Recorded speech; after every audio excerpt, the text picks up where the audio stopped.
રક્ષાબંધનના આડે જ્યારે ગણતરીના જ દિવસો બાકી છે ત્યારે અવનવી રાખડીઓએ સુરતના બજારમાં આકર્ષણ જમાવ્યું છે. આ બધા વચ્ચે બ્રહ્મોસ મિસાઇલ આકારની દેશભક્તિની થીમ પર બનેલી આ રાખડી ચર્ચામાં છે, જે ઓપરેશન સિંદૂર વખતે ભારતીય સેનાએ દાખવેલી વીરતા અને બલિદાનનું પ્રતીક છે. સોના અને ચાંદીથી બનેલી આ રાખડીની કિંમત તેમાં વપરાયેલા મટીરિયલ અને વજનના કારણે 2,500થી લઈને 80,000 વચ્ચે છે.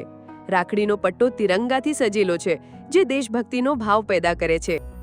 ये टाइम में हमने देखा कि कोई एक थीम के ऊपर हम वर्क करें, तो हमने अपने जो माननीय प्रधानमंत्री श्री नरेंद्र भाई मोदी और अपने जो भारतीय सेना ने मिलके जो ऑपरेशन सिंदूर इतनी अच्छी तरह से एक सक्सेसफुली हमने जो पास किया और उसमें जो ब्रह्मोस मिसाइल जो यूज़ किया था, तो वो ब्रह्मोस मिसाइल को हमने एक राखी के स्वरूप में, एक शौर्य के प्रतीक के रूप में हमने ब्रह्मोस मिसाइल की राखी बनाई, जो हमने गोल्ड में भी बनाई थी और हमने सिल्वर में भी बनाई हुई है.